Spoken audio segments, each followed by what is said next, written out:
crazy. Yeah, so I was there in 2010, 2011. So yeah, it's just totally, it's just drastic. And I mean, like, the city is so much better. Hi, everybody. Can I get your attention? We're going to go ahead and get started. All right. Thank you so much. All right, welcome everybody. Glad to see some of you again, or see some of you for the first time. My name is Jess Belomo. I am Director of Competition for Arch Grants. So hopefully you are here today because you are interested in learning how to pitch with confidence or improve your pitching. That's what we're here to talk about. So if you didn't already take a peek at this kind of overly thorough looking agenda, but it's actually a pretty simple system we've got ready to go today. So I will do my little spiel that you might already be very used to hearing, just kind of giving you a general understanding of Arch Grants and the startup competition in case you're not familiar. And if you are, then just kind of humor me and pretend that you haven't heard it before. Then after that, I will turn it over to 3 of our presenters today. They are each Arch Grants awardees, and they all are wonderful orators, and they want to share some of their experiences with you today and also give you all a chance to practice. And I do also want to mention that while we are recording the session so that we can post it on YouTube, we're not going to post your 60-second pitches. So feel free to this is a safe space. Don't worry about being blasted on YouTube, okay? So just to tell you a little bit about who we are. So Arch Grants is a 501c3. We're a nonprofit. Our mission is to improve St. Louis's economic landscape by supporting extraordinary entrepreneurs and encouraging you all to stay here and grow here in St. Louis. And since 2012, we have been running the startup competition, which is currently open for applications, which I'll say more about in a second. We've awarded over 250 companies so far with $16.4 million in non-dilutive equity-free funding. And as you can see by the stats here, that really exponentially drives St. Louis's economy. There we go. So the startup competition itself. So it's $75K equity-free funding, like I mentioned. If you are a transplant, it's $100K that would be on the line for you all. I'm assuming since you guys are all here in person, you would be eligible for the $75K. There is also a lot more to it, though, than just the money. So once you are awarded, there's a whole team of my colleagues whose job it is to support you and find you connections and help you grow in all different kind of intangible ways as well. And on top of that, we also have the Growth Grants program. So after you complete your first year as an awardee, you're eligible for another $100K in follow-on funding. So if this is you, you may want to consider applying. If not, we still hope that you stay and you learn, because you don't have to fit these things to benefit from today's session. So our applicants for the startup competition need to be for-profit entities. You need to be early stage, which for us is anything past idea stage up to pre-Series A, and I can tell you more about the details of that if you're curious. Any industry, as long as you have some kind of tech in your business model. It can be a physical product with an e-commerce platform, for example, up to something very high tech. You have to show that you are innovative and scalable as well.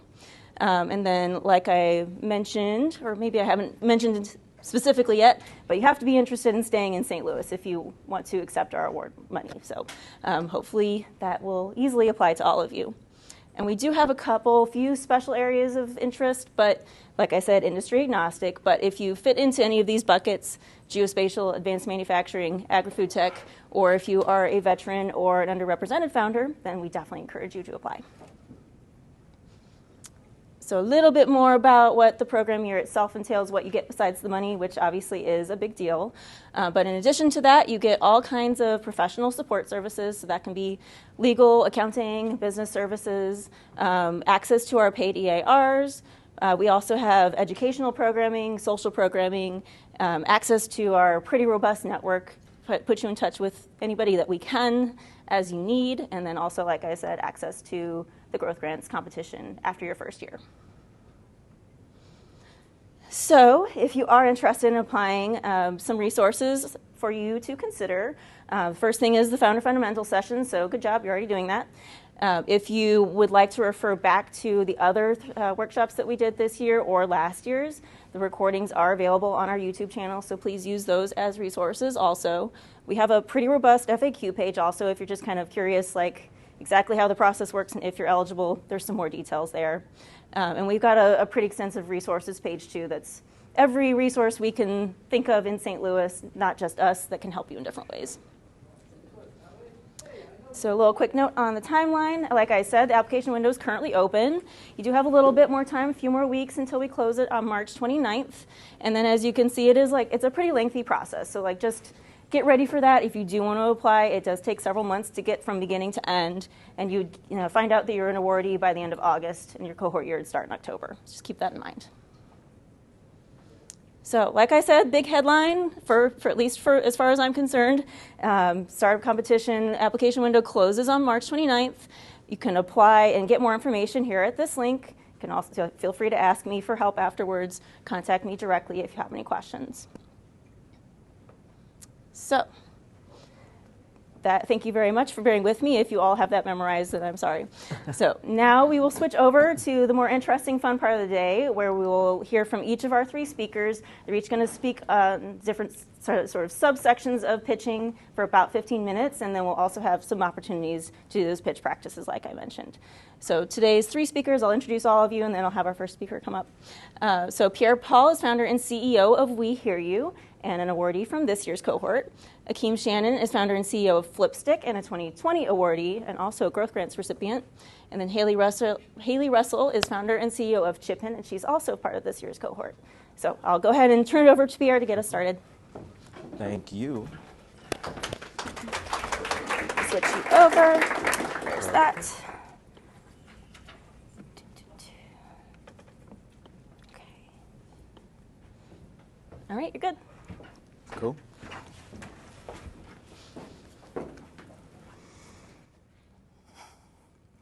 Growing up, I was always the best at embarrassing myself.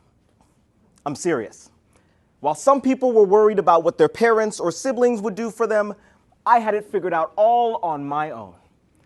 And I'm not talking simple embarrassments, like when the waiter brings your food to the table and says, "Enjoy your meal," and you say, "You too." I'm talking on a large scale. I can see the skepticism on some of your faces, so I'll give you an example. My 6th grade year, I decided to run for student council president. So I prepared a speech to give in front of the student council. I wore a nice suit to wear in front of the student council. And when the curtain opened and there was the wrong, the student body. Boy, was I surprised. But what did I do, you ask? Well, current pubescent Pierre Paul strolled on up to the microphone, tapped on it twice, said, "Pardon me," and then proceeded to pee his pants, run off stage, hit his head, vomit, and pass out. Yeah, I know. But I won. You do not want to know what the other girl did. The reason that I start by telling you that story is to showcase what it can look like in the journey of being a public speaker, being somebody who gives pitches. It doesn't always go perfectly. I came to the U.S. only speaking Portuguese, decided that I wanted to learn English, learned English, and decided to become an orator after that horrendous opportunity. But I learned from it and I was able to grow. So anybody in the room who's like, you know what, I'm just not good at pitching. It's just not my vibe. It's not my forte. Get it out of your head, throw it out of the way. Because that is going to be the hindrance that stops you.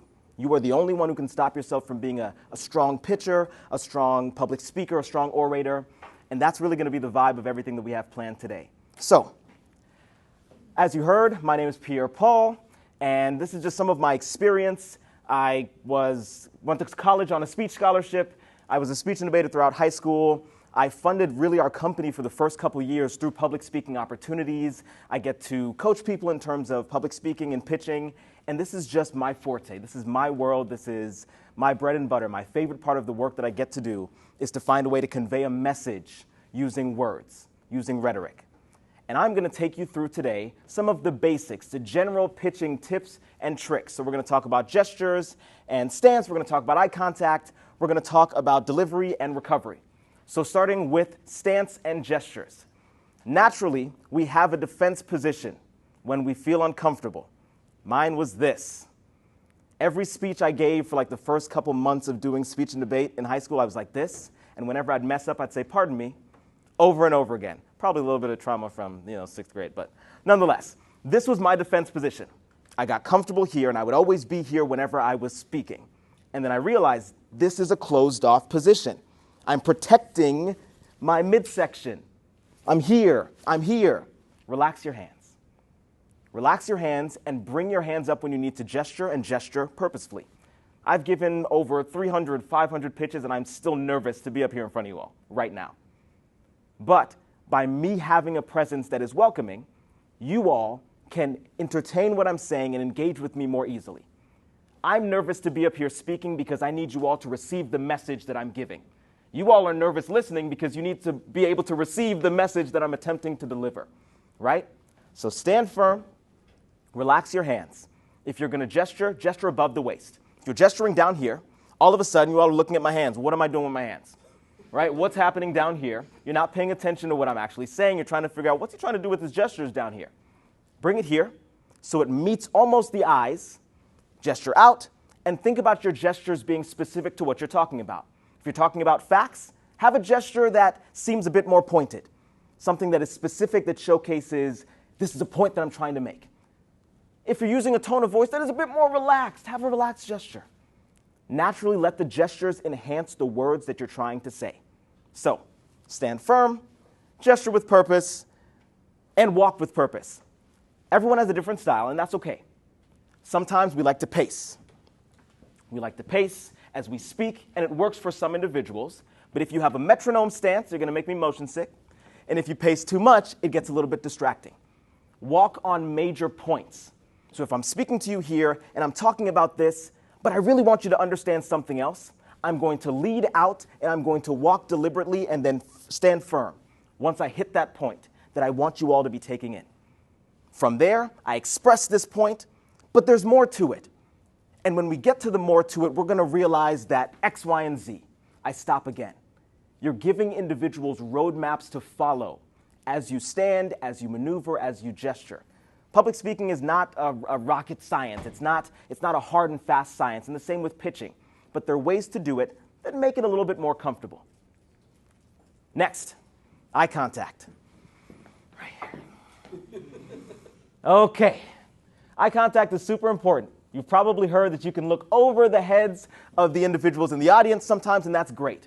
I recommend always picking one or two people in a room, especially for the Arch Grant pitch. The room was huge. There were a lot of judges throughout the entire room, and I decided to pick one person, one on the right, one in like this corner here, one in the middle, one over there, one to the left. And every now and again I would look, and for the judges in the room, those are the ones you look to with your major points. It is okay that it makes you a little nervous to make eye contact with somebody because it's intimate. But remember, you're at a distance. You can't tell that I'm looking at you. I don't care what kind of vision you got, I'm looking right at you. Right? This is not too intimate for me, right? Be okay taking some of those steps forward to say, you know what? I'm going to make this point, and I want you to feel this. I want you to understand this, and once you understand it, I'm then going to move over here.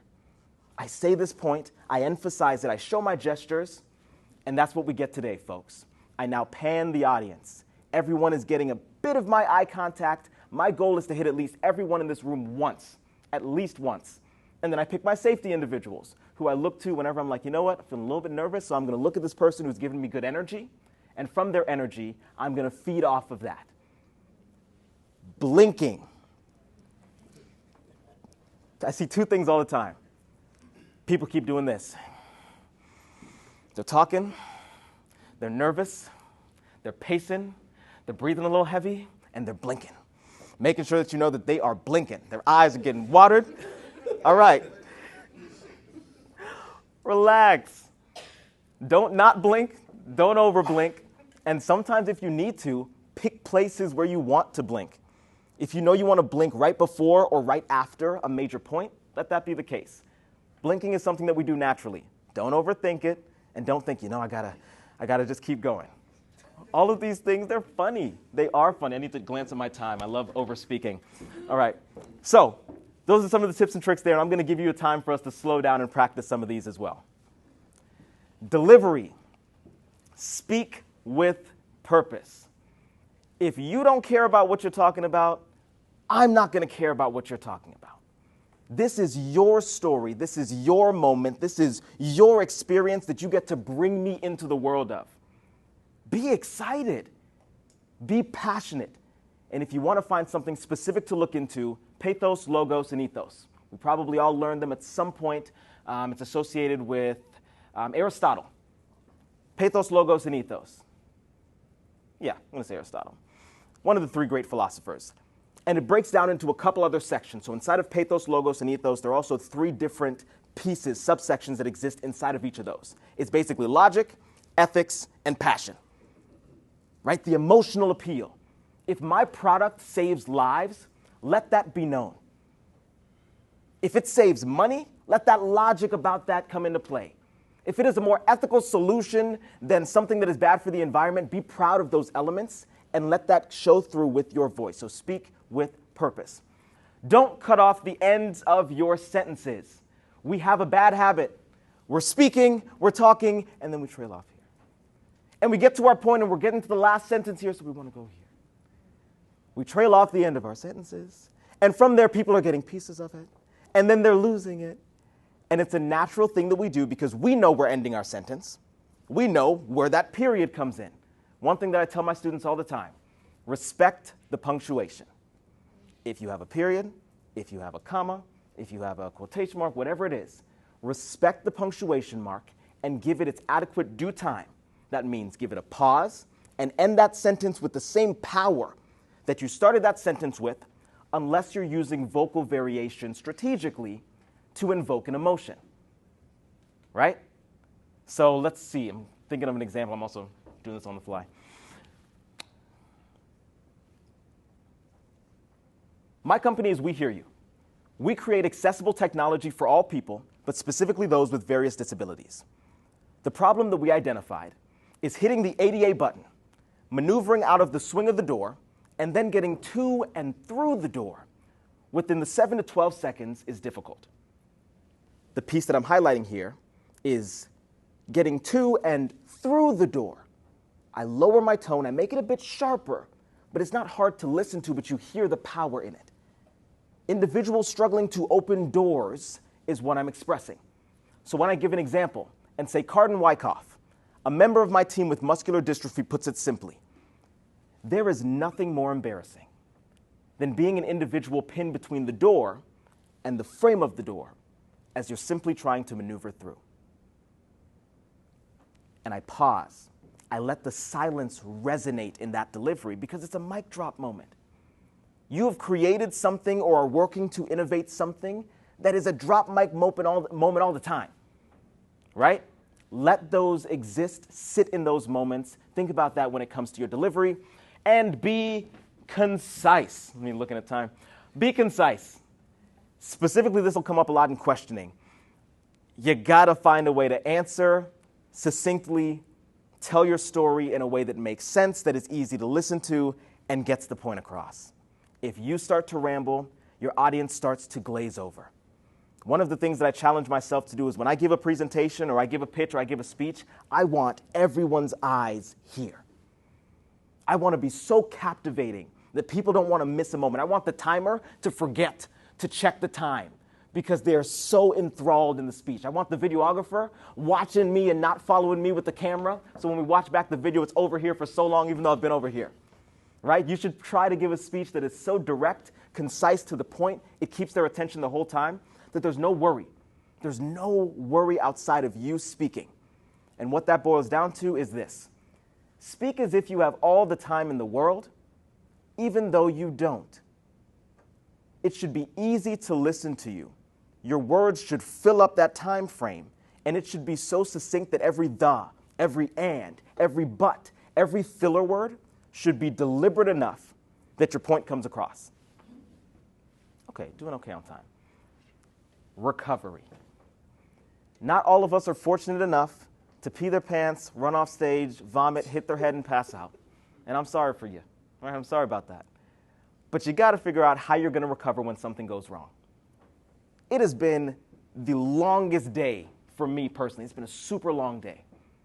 But when I get in this room and I get up on this stage, none of that matters. Mistakes are going to happen. Tech is going to fail. How many of you have been in a room and you give a pitch and some reason the slides just aren't clicking, or it doesn't look the way that you thought it was going to, or the color is off, or something is not working that's out of your control? Roll with the punches.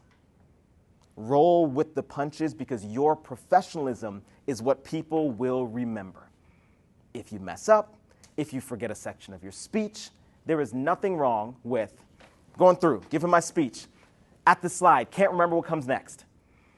I stop. I take a second. And then I go. I give myself a break to figure it out. And if I still can't figure it out, I have a joke in my back pocket that I pull out. And I'm like, you'd think that even though I've given this pitch over 100 times, I wouldn't forget anything, but here I am. So with that, I'm going to move forward, and if I remember it, I'll come back. You got to recover.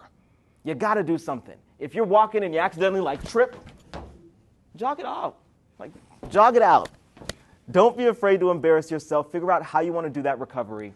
Here's a moment. I forgot it. Where I'm here. I'm here with you all, giving a speech. Thank you for being here. I'm going to get it. It was soft. It didn't have any extra flair. It doesn't necessarily have to be funny. It doesn't have to be serious. It's real. And that's what it boils down to. With that, my time for my little mini session is up. So I will pass it off to our next presenter. But thank you all so much. We'll be doing a lot more today. So.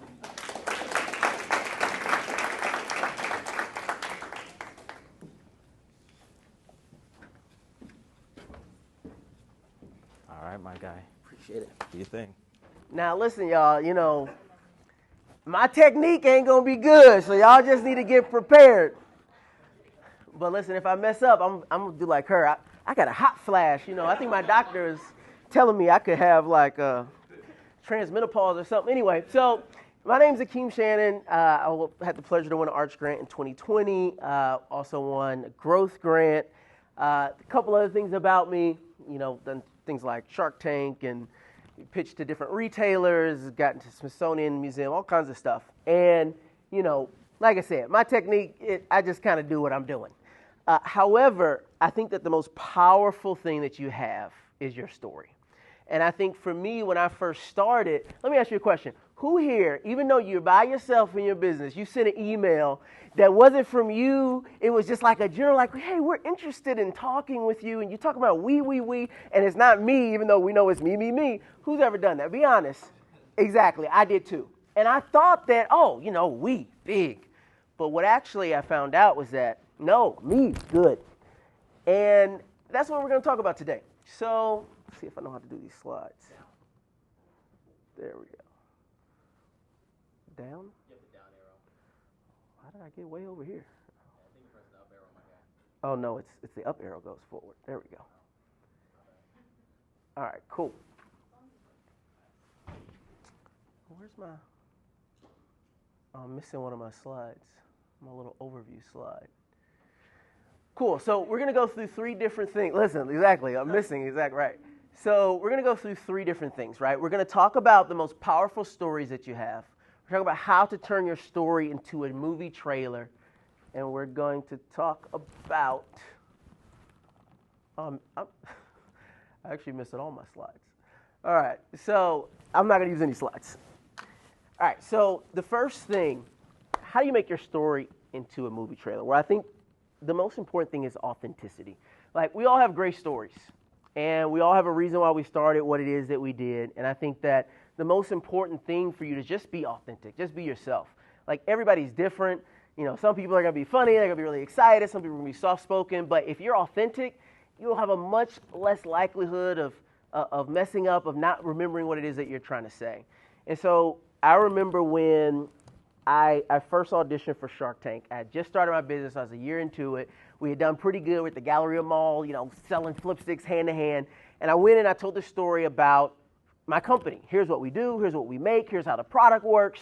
And I got really far, right? I got from 40,000 people applying to Shark Tank down to the final 250, but then I got cut. And I didn't know why I had gotten cut. But the reason is because there was no me in the story. They're investing in us. Who's ever heard people invest in people? Raise your hand. That's who they're investing in. And you got to remember, when you walk into these rooms with all these different judges, I may be one of the people in there, they are wanting to see you create an amazing journey, and they want Arch Grants to be a part of it. They want St. Louis to be a part of it. So you having your authentic journey, telling us, look, this is why I do this. This is why I'm the right person to do this. Here's what we've done. Here's what our customers have done. Like, that's going to be the most powerful message that you can give. Now, some of us like to ramble. We like to go on and on. We need this thing to be a movie trailer, y'all. All right? It's got to be short, quick, and to the point. And one of the best ways, in my opinion, to do that is think about a movie, right? Like, it's 2 hours long. It's got ups. It's got downs. It's got highlights. It's got all this stuff. And for a trailer, what do you got to do? You got to get 2 hours into 2 minutes. You got to shrink it way down. But we still need to see the ups and the downs, the happiness and the sorrow. We have to see all that stuff in 2 minutes. But we also have to not know the ending. We have to want to know more. And so as you guys are giving your pitch and you're telling your story, I really want you guys to do it in a way that makes people say, wow, like, what's next? Like, how do I be a part of what's next? And I think that, truly that's the way that you can win a lot of people over. So, speaking of my story, when I first, as I said, pitched Shark Tank, it was really just about the product. But the second time around was very different. Because, see, when I went and pitched Shark Tank and didn't make it, I had to go back to the drawing board. I said, I got to find me another celebrity investor. Because I can't get on Shark Tank, got to find somebody else. And I found out that DJ Khaled was going to be in Atlanta. And I said, you know what? He got money. Maybe I'll go see him. So I decided to go to a pitch competition in Atlanta. And, if I had done my homework better, I probably would have known before I bought that plane ticket that pitch competition was already closed and it already had a selection. They had already selected the people for it. So I say, all right, well, if I can't pitch, they're also giving away a record deal. And, I took Mr. Karpowitz's music appreciation class, and maybe I just put my pitch in a rap, and I'll just rap the pitch for my business. Now, I wouldn't recommend you submit that for your business class dissertation. However, that was my plan, and I went and did it. I took my pitch, I turned it into a rap because I knew that would connect with the audience who I was going to be in front of. So I went, had my whole story. The rap's about the business, it's about the journey. I go, I rap it, I get to the top 5, right? I'm going to be able to get on the stage. Diddy's there, DJ Khaled's there, Timbaland, all these guys are there. I'm like, yo, I got this. And then they disqualify me because I wasn't a real rapper. And I'm like, man, I got to go back to the drawing board. Came all the way down here to spend all this money trying to get here. But I was determined. And I think that, Pierre made an excellent point. Like, there's going to be times, like, you're going to mess up. Things are not going to go your way. Just relax. If it's meant to be, it's meant to work out, it will. And you got to know in your heart, like, yo, this is my moment. Like, I'm winning this thing. And if you go into it with that feeling, like, don't worry about it. You'll recover. And so what did I do? Well, I was sitting just like you are, right? Front row, waiting for this show to come on, waiting for the final competition to start, knew I wasn't going to be in it. And they had a comedy show right beforehand. And during the comedy show, something inside of me just said, I got to stand up. DC Youngfly was the comic. I just stood up. I held my product in the air, and DC was looking at me. He must have known I was really desperate because he looked at me and he was like, bro, I'm not going to use the language he used, but he was like, bro, man, what are you trying to sell me? Interrupting my show? What are you trying to sell me? And I'm like, let me tell you about the Flipstik. It lets you stick your phone here, and you can make TikTok, you can do all this stuff. I go into full pitch mode, and he starts cracking jokes about all the inappropriate places he wants to stick a Flipstik, where he can record things that we all shouldn't be recording unless, getting a subscription for it. But anyway, he's going in on this, and I derail his entire show. All these people end up coming up to the stage, and eventually he lets a freestyle artist on the stage, and I'm like, wait a minute, I have a rap. He lets me on stage. I perform the rap. They end up falling in love with it. The same woman that disqualified me invited me to the back. Got to meet all the celebrities. They brought me out to LA for their next event. Bought a ton of Flipstiks. LA, I meet Snoop Dogg. Snoop Dogg ends up loving the Flipstik. Between Diddy and Snoop and all these guys, they made a couple phone calls. One of them was to a casting director at Shark Tank. And when I went on the second time, had nothing to do with the fact that, here's a great product, let you stick things, you can make TikTok videos. No, I was the guy who went to a music conference, rapped his way into a deal, got Snoop Dogg involved in it, and they loved the story. So when I went to go pitch, the casting director told me, he's like, I want you to spend 50% of your time at 10 minutes. I want you to spend 50% of your time just telling them how you got to right here. He's like, because that's what we're buying. That's what we want to see. And so if you ever go look that Shark Tank episode up, you'll see me rapping, and you'll know why I'm doing a rap on Shark Tank. It was because they loved the story, and they just wanted to be a part of it. Now, that's for TV, right? And you think, oh, TV, okay, great, yeah, that makes sense. However, I did the same thing when I sold Target. We had no business being in the Target store. We were a tiny little company. We hardly had any sales.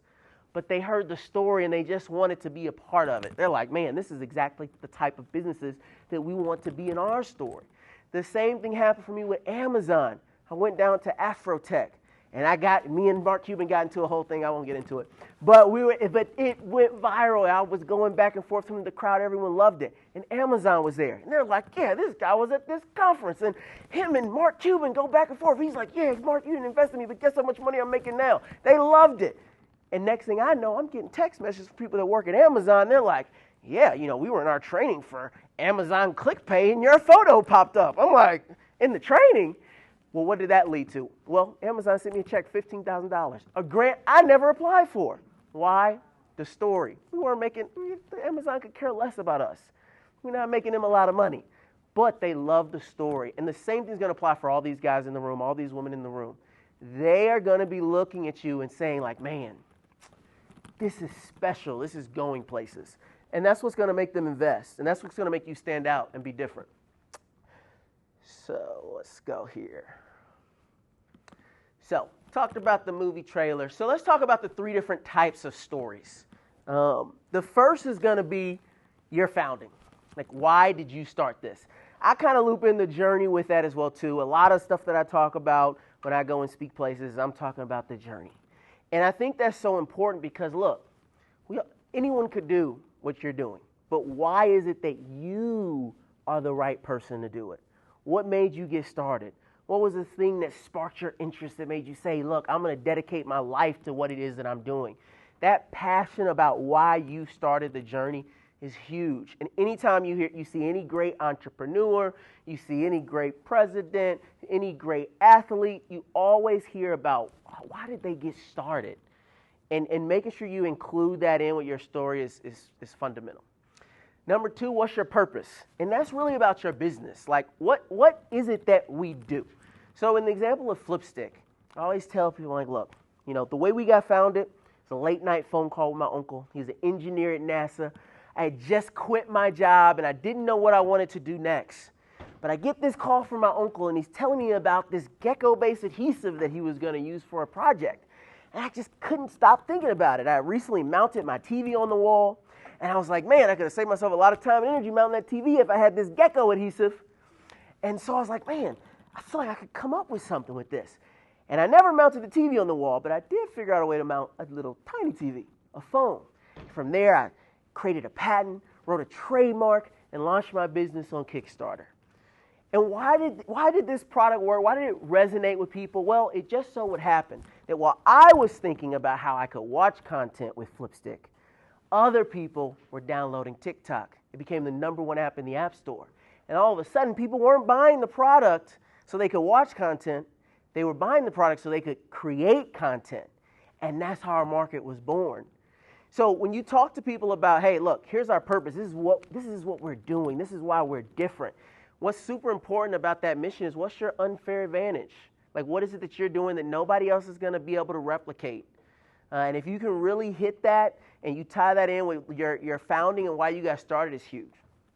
Now, the most important thing, that latter half, is going to be about the stories of your customers. For a long time, I didn't tell a lot of customer stories. I didn't know, to be honest, I didn't know their stories. All I got was angry emails. But, eventually I started getting, people's stories. And at first, I didn't really share them. And I remember the first time I shared a story, I think I was actually at an Arch Grant event when this happened. This guy comes up to me, and he's like, hey, man. He's like, oh, it's so great I got to meet you. He's like, I always tell people about your product. I was like, oh, that's so great. I was like, why is that? He's like, man, one day I was walking through the mall, and you accosted me and my wife, and you made me buy this product. And I was like, all right, whatever. And I put it on the back of my phone, never used it. It's like a year went by, pandemic started, and I was in the hospital with my wife, and we were giving birth to our first kid. And she wanted me to be right next to her, holding her hand, but no one else was in the hospital, just me and her. We couldn't have any of our family there. And I was like, we got to record this for our mom, for dad. We got to record this. She was like, no, you need to be right next to me. I need you here with me. And I took my phone out, and I was like, oh, yeah, that annoying kid in the mall gave me this thing. And I took it out, I stuck it to the wall, and recorded the birth of my firstborn child. And every time I look at that video, I think about you. I was like, that's kind of weird. I was like, but man, what a powerful story. So when I'm talking to Target, I'm talking to investors, I tell them that story. I'm like, look, we don't know all the customers. I know some people are just making TikTok videos, but some people are doing things that really matter to them. And telling that story is so powerful, especially when you attach numbers to the story. You can say, hey, we're moving X amount of units. We're having this percentage of growth every year. We're having this much revenue. But when you tie the personal story to it, that's what draws people in. Numbers are numbers. They're great. They look great. And you need to talk about your numbers, okay? But if you can tie something personal, somebody that you really affected their life, we all know they're not the only one that you can do that for. And so telling the story of those customers is huge.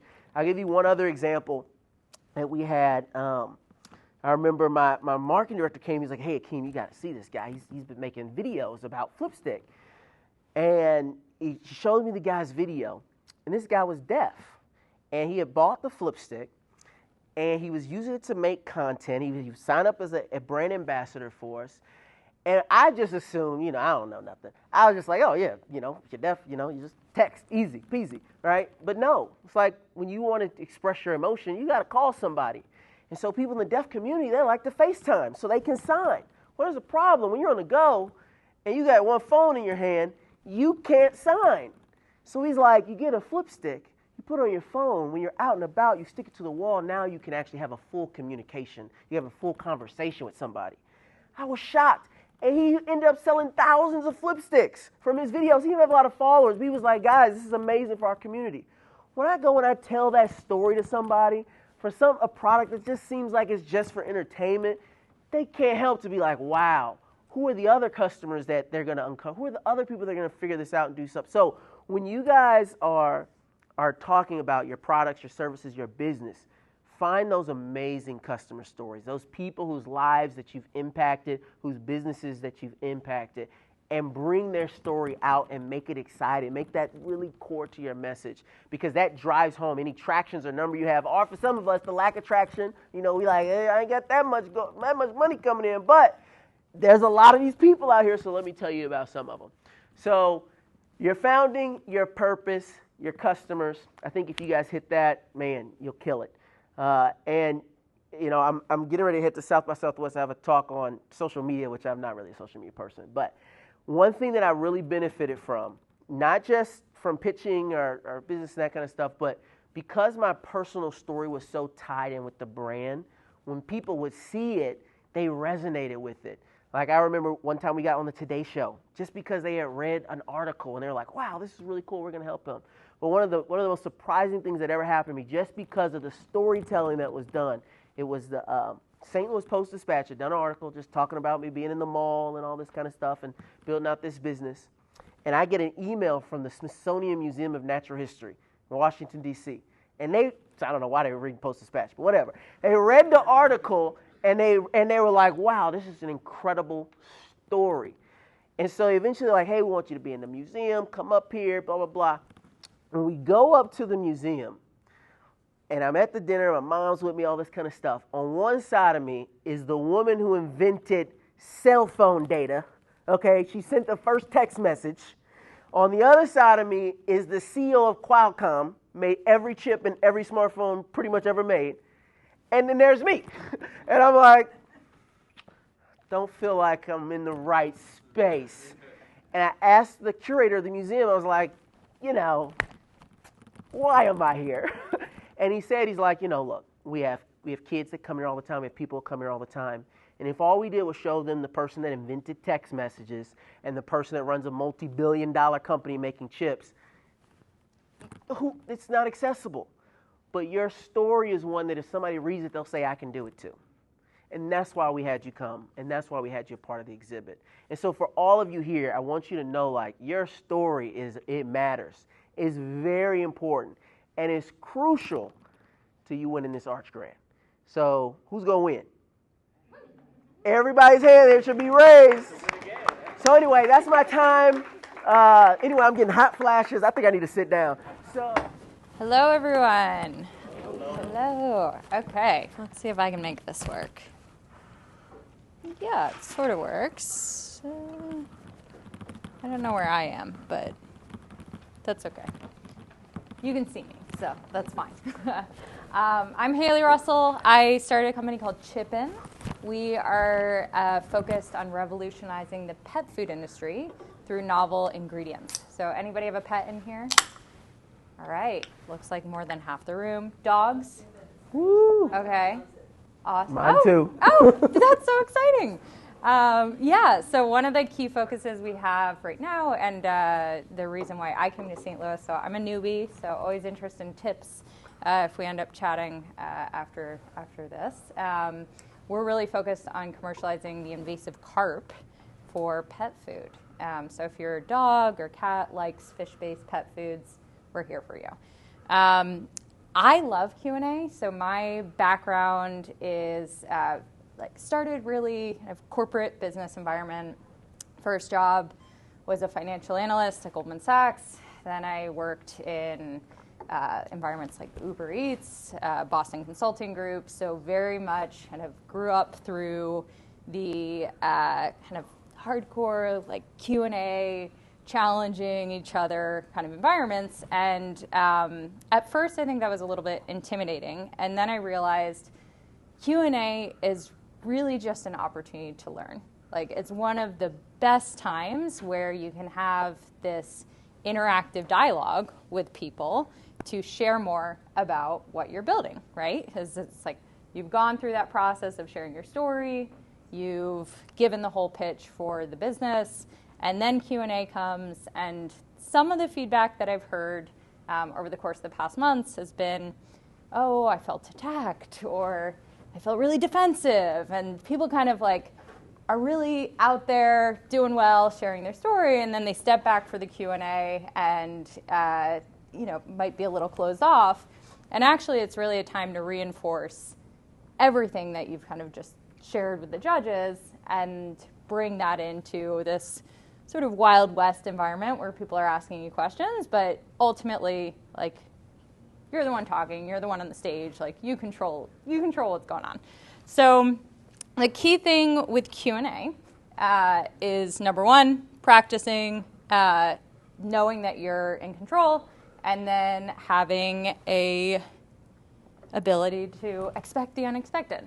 So for staying in control, one of the biggest things that I have found in the past with Q&A is there can be a tendency for the pace to get really fast. So everyone in the room is getting excited. You have, at least for the Arch Grants process, you might have, 20, 25 or so judges? It's or, like 8 to 10 to actually pitch and 10 minutes for questions. So it's the same amount of time for Q&A as for pitching, basically. Yeah, and then the number of the people in the room is like you have 20 of them. Yeah, you have about 20 people in the room who have just gotten super pumped about your business, and they're eager to learn more. And so you can end up in this like rapid fire questioning, which if you have the mindset of this is people that are enthusiastic and can kind of welcome them in to ask you questions, can be a really productive session. This is staying in control with the clicker here. Not quite. Okay, so expect the unexpected. Well timed. Who here has done an improv class ever? No? No improv classes. Okay. Well, I would highly recommend that. So I did a couple of improv classes as a kid, and then I realized for the work environment, it can actually be one of the best things because the core tenet of improv is what? Yes and? Anybody heard of that? Mm-hmm. Okay. So the yes and is one of the best things that you can do when you're dealing with Q&A. And I feel like throughout the environment today, we've all kind of naturally tended toward. Sorry. Oh, it's okay. Are those the slides you were trying to find? It's fine. Okay. We can just roll. It doesn't matter. I was a management consultant for a little while, so it's like whatever is going to pop up. Yeah, so we were doing the expect the unexpected. But with the improv environment, yes and is one of the biggest things that you can do. And then, and so we're just going to end up practicing this. And then I think the second big thing that I would just always keep back of mind is if you are asked a question that is super detailed, like might be kind of out of the realm of your expertise, might be something that's more applicable for you 1 to 2 years down the line, you can always say you don't know. Like, if it's something you really should know, that's not going to be a great tactic. But like, if it's something that is fair to note that you would love to get back to the person, like, go for it. Just have confidence when you say that, own it, and move on. And then it makes it a less painful experience instead of dabbling or dwelling on it or taking too much time on something that you really don't want to be an area of focus. So I think the best thing that we can do for Q&A, because this is more interactive and me talking to you about Q&A is probably not the best use of time, would be to do interactive sessions. So let's hear me clap once. If you can hear me clap twice. You can hear me clap 3 times. That still works with adults. All right, y'all. So bringing the focus back here, because we're going to jump into an opportunity for you all to come up and get to practice your pitches and get feedback from your lovely presenters, from everybody else in the room. But I want to point out a few things before we do. Tech didn't do exactly what we wanted it to do today. Even though we prepared the slides before, had it all set up, and then we got here and it was different, right? And every single one of the presenters, we didn't plan it to mess up. They pivoted and still gave you the best of what they had, right? And that's how it is.